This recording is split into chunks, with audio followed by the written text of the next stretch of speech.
गजाननं भूतगणादिसेवितं कपितजम्बूफलचारुभक्षणम् उमासुतं शोकविनाशकारकं नमामि विघ्नेश्वर पाद पंकजम। नमस्कार मित्रों, आपका हमारे चैनल में हार्दिक अभिनंदन है।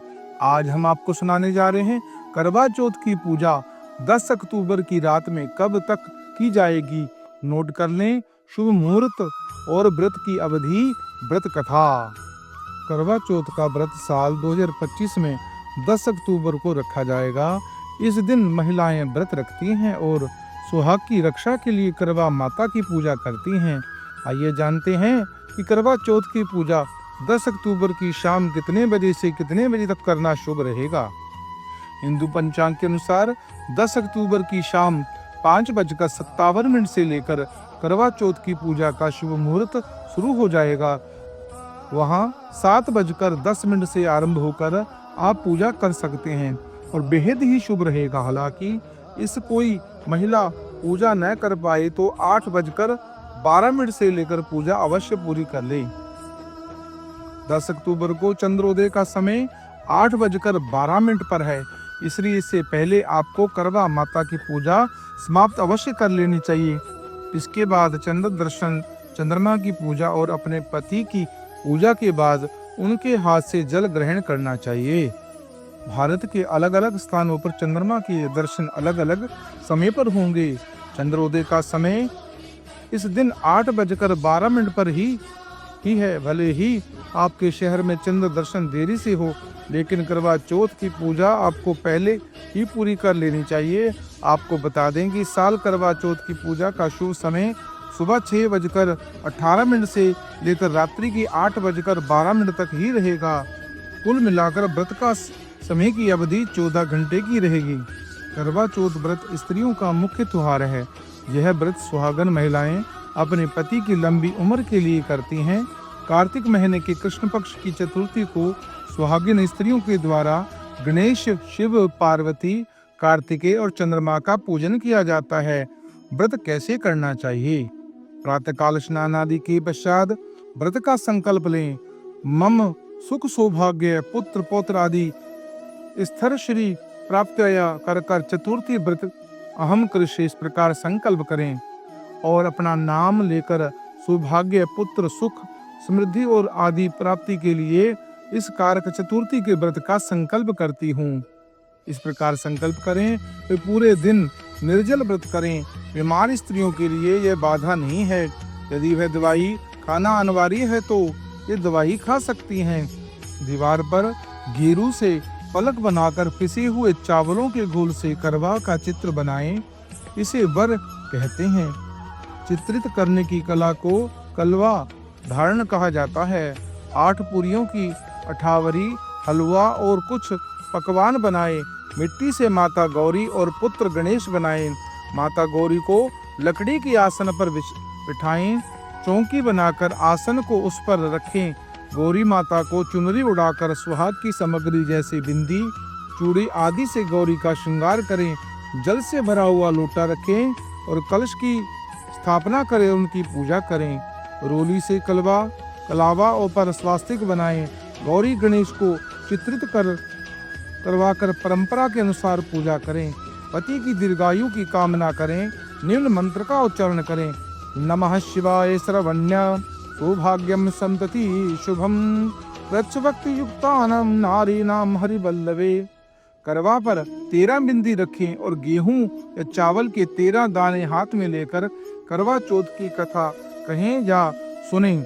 कथा सुनने के बाद करवा पर हाथ घुमाकर अपनी सास के पैर छूकर आशीर्वाद ले और करवा उन्हें दे दें। 13 दाने गेहूं के और पानी का लोटा या टोटीदार कलवा अलग रख लें। रात्रि में चंद्रमा निकलने के बाद छलनी की ओट में उन्हें देखें और चंद्रमा को अर्घ देकर उसके बाद पति को से आशीर्वाद लेकर उन्हें भोजन कराएं और स्वयं भी भोजन करें। जो करवा बनाया जाता है उसमें दीवार पर या कागज पर चंद्रमा तथा उनके नीचे भगवान शिव और कार्तिकेय की प्रतिमा बनाई जाती है और इसी प्रतिमा की पूजा की जाती है। जब कोई स्त्री एक बार इस व्रत को करना आरंभ कर देती है तो उसे यह व्रत जीवन पर्यंत करना पड़ता है।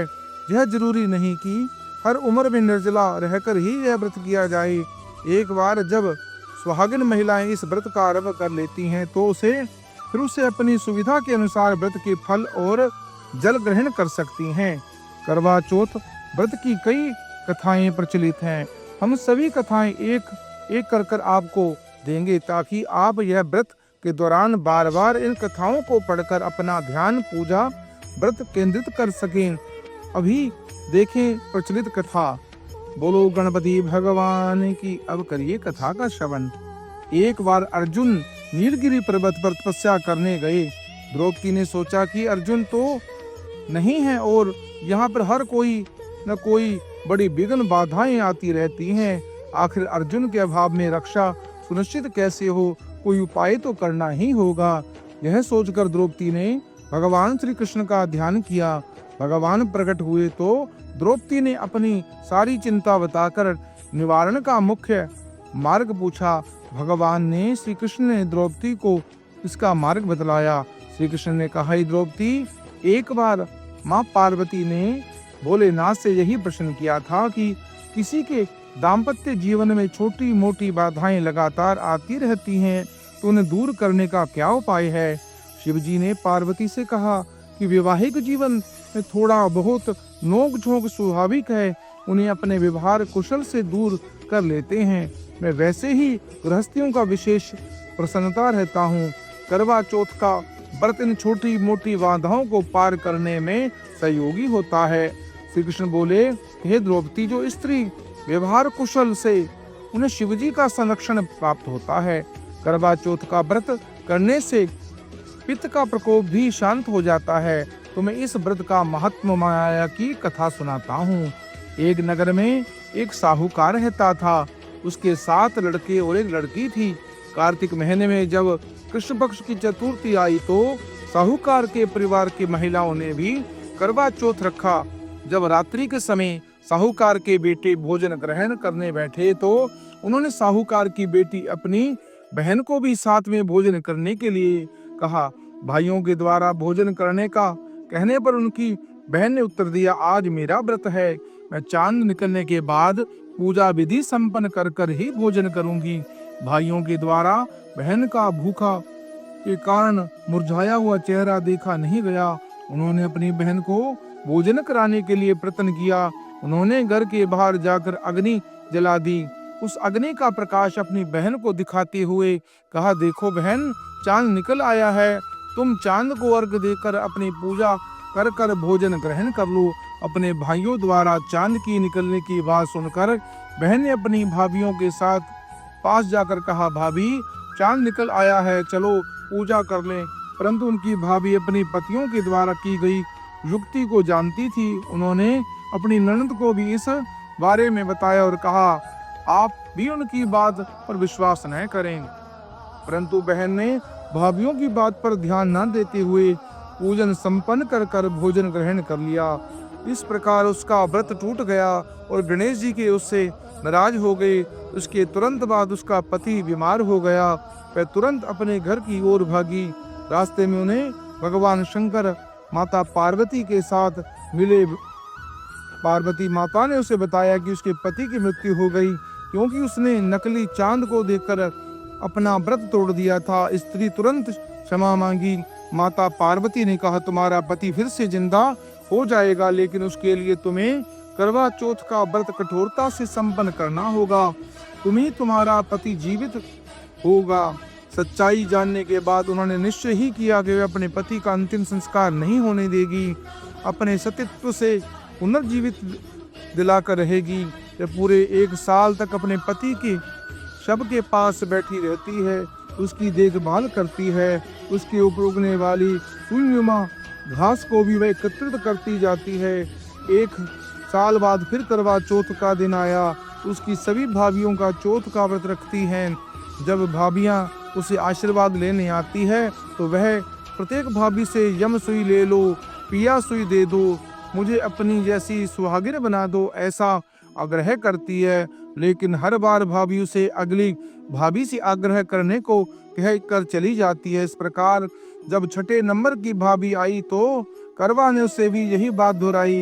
यह भाभी उसे बताती है कि चूंकि सबसे छोटे भाई की वजह से ही उसका व्रत टूट गया था, अतः उसकी पत्नी में ही शक्ति है कि वह तुम्हारे पति को दोबारा जीवित कर सकती है। इसलिए जब वह आए तो तुम उसे पकड़ लेना, जब तक वह तुम्हारे पति को जिंदा न कर दे उसे नहीं छोड़ना। ऐसा कह के वह चली जाती है। सबसे अंत में छोटी भाभी आई। करवा उसे भी सुहागिन बनने का आग्रह करने लगी, लेकिन वह टाल मटोल करने लगी। इसे देख करवा ने उसे जोर से पकड़ लेती है और अपने सुहाग को जिंदा करने के लिए कहती है। भाभी उससे छुड़ाने के लिए नोचती है, खसोटती, लेकिन उसे नहीं छोड़ा। अंत में उसकी तपस्या देख भाभी पसीज गई और अपनी छोटी अंगुली को चीरकर उसमें से अमृत उसके पति के मुख में डाल दिया। उसका पति तुरंत श्री गणेश कहता हुआ उठ बैठा। इस प्रकार श्री गणेश जी की कृपा से उसकी छोटी भाभी के माध्यम से उसे अपना सुहाग वापस मिला। श्री गणेश जी ने माँ गौरी जिस प्रकार करवा को त्रिसुहागन का वरदान उससे मिला, वैसा ही सब सुहागिनों को मिले। इस प्रकार इसके व्रत तथा श्रद्धा भक्ति को देखते हुए भगवान गणेश उस पर प्रसन्न हो गए। उसके पति को जीवन दान दिया, उसके परिवार को धन तथा संपत्ति प्रदान करी। इस प्रकार जो भी श्रद्धा भक्ति से इस करवा चौथ के व्रत को करता है वो सारे सांसारिक क्लेशों से मुक्त होकर प्रसन्नता पूर्वक अपना जीवन यापन करता है। करवा चौथ से जुड़ी हुई अन्य कथाएं भी आपको सुनाते हैं। अब करिए एक कथा का और श्रवण। करवा के पति व्रत तेज के आगे झुक गए यमराज। पुराणों के अनुसार करवा नाम की एक पतिव्रता धोबिन अपने पति के साथ तुंगभद्रा नदी के किनारे स्थित गांव में रहती थी। उसका पति बूढ़ा और निर्बल था। एक दिन जब वह नदी के किनारे कपड़े धो रहा था, तभी अचानक एक मगरमच्छ आया। मगरमच्छ ने धोबिन के पैर अपने दांतों में दबा लिया। उसे खींचते हुए यमलोक की ओर ले जाने लगा। वृद्ध पति यह देखकर घबराया। मगरमच्छ के आगे उसकी नैन चली तो वह सहायता के लिए अपनी पत्नी को पुकारने लगा। मगर के जबड़े में दबे धोबी ने जोर जोर से पुकारना शुरू किया, करवा करवा। पति की दर्द भरी पुकार करवा धोबिन के कानों में पड़ी तो वह नदी की ओर बेताशा भागी। करवा जब तक पहुंची तो देखा कि मगरमच्छ उसके पति को यमलोक पहुंचाने ही वाला था। तब करवा ने मगर को कच्चे धागे से बांध दिया और मगरमच्छ को लेकर यमराज के द्वार पहुंची। उन्होंने यमराज से अपने पति की रक्षा करने के लिए गुहार लगाई और साथ ही मगरमच्छ को इस घृणित कर्म के लिए कठिन से कठिन दंड देने का भी आग्रह किया। करवा बोली, हे भगवान, मगरमच्छ ने मेरे पति के पैर पकड़ लिए हैं। आप मगरमच्छ को इस अपराध के लिए दंड स्वरूप नरक भेज दो। करवा की पुकार सुनकर यमराज ने कहा, हे करवा, अभी से मगर की आयु शेष है, मैं इसे अभी यमलोक नहीं भेज सकता। इस पर करवा ने कहा, यमराज, मैं एक पतिव्रता स्त्री हूँ। अगर आप मेरे पति को बचाने को से मेरी सहायता नहीं की तो मैं अपने पतिव्रत की संपूर्ण शक्तियों को संगठित कर कर आपको शाप दे दूंगी। एक पतिव्रता का शाप आपका भी अनिष्ट कर सकता है। पतिव्रता की स्त्री का करवा यह साहस देखकर यमराज भी चकित हो गए और प्रसन्न भी हुए। उन्होंने करवा से कहा, हे पतिव्रता स्त्री, तुम्हारा संकल्प देखकर मैं प्रसन्न हूँ। अपने पति के अधिकारों का प्रयोग कर कर इस मगरमच्छ को ऐसा है यमपुरी भेजता हूँ। यमराज ने करवा के पति को मुक्त कराकर उसको दीर्घायु होने का वरदान भी दिया। यह दिन कार्तिक मास के कृष्ण पक्ष की चतुर्थी थी। इससे उस शुभ दिन करवा चौथ का व्रत प्रचलन में आया। सदा सुहागिन रहने का आशीर्वाद प्राप्त करने के लिए महिलाएं दिन भर उपवास रखकर शाम को शिव, मां पार्वती, गणेश, कार्तिकेय और चंद्रमा की पूजा कर कर पति की लंबी उम्र की कामना करती है। मित्रों, जो भी सुहागिन इस कथा का श्रवण करती है, व्रत को रखती है, गणेश जी की कृपा से, माँ गौरी की कृपा से उनके समस्त मनोरथ पूर्ण होती हैं, सौभाग्य में वृद्धि होती है। इस कथा को आप अपने इष्ट मित्रों को शेयर करें और पुण्य के भागी बने। हमारे चैनल को सब्सक्राइब करें, लाइक करें और कमेंट बॉक्स में ओम श्री गणपति गौरी गणेश अवश्य लिखें।